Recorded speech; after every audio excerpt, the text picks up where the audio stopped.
సత్య అయితే వాళ్ళ అత్తయ్య మామయ్య దగ్గరికి వచ్చి, నేను కొద్ది రోజులు మా పుట్టింటికి వెళ్తాను, మిమ్మల్ని అడగడానికి వచ్చాను అత్తయ్య మామయ్య అని చెప్పి అంటూ ఉంటుంది. అది విని దేవమ్మ అయితే ఇప్పుడెందుకు పుట్టింటికి అని చెప్పి అంటూ ఉంటుంది. అది కాదు అత్తయ్య, వాళ్ళు బాధల్లో ఉన్నారు కదా, కొంచెం ఓదార్చినట్టుగా ఉంటుంది, నేను అక్కడికి వెళ్తాను అత్తయ్య, కొద్ది రోజులు ఉండి వస్తానని చెప్పి అడుగుతూ ఉంటుంది.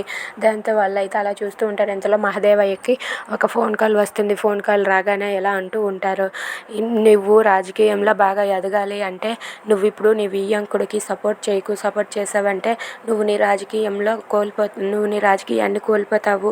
ఎందుకంటే ఇప్పుడు నీ వియ్యంకుడు మర్డర్ కేసులో ఇరుక్కున్నాడు కాబట్టి నువ్వు ఆయనకి ఎలాంటి సాయం చేయకు, నువ్వు నీతో అతనికి సంబంధం లేకుండా ఉన్నట్టుగా చూసుకో అని చెప్పి అంటూ ఉంటాడు. అది విని మహదేవ్ అయితే అలా ఆలోచిస్తూ ఉంటాడు. ఇంతలో సత్య అయితే మామయ్య మిమ్మల్ని అడిగేది, వెళ్ళొస్తాను మామయ్య అని చెప్పి అంటూ ఉంటుంది. అది విని మహదేవయ్య అయితే ఏమీ అనలేక కోపంతో ఇలా అంటూ ఉంటాడు, రే చిన్న, నువ్వు నీ పెండ్లాన్ని తీసుకొని రూమ్లోనికి వెళ్ళు అని చెప్పి అంటూ ఉంటాడు. దాంతో సత్య అయితే అదేంటి మామయ్య ఎలా అంటారు, నేను మా పుట్టింటికి వెళ్ళొస్తానని అడుగుతున్నాను కదా అని చెప్పి అంటూ ఉంటుంది. అయినా సరే మహదేవయ్య, రే చిన్న, నువ్వు లోపలికి వెళ్తావా లేదా, తను పుట్టింటికి వెళ్ళడానికి వీల్లేదు, ఇది నేను వేసే ఆర్డర్ అనుకుంటారో ఏమనుకుంటారో మీ ఇష్టం అని చెప్పి మహదేవి అయితే తేల్చి చెప్పేస్తాడు.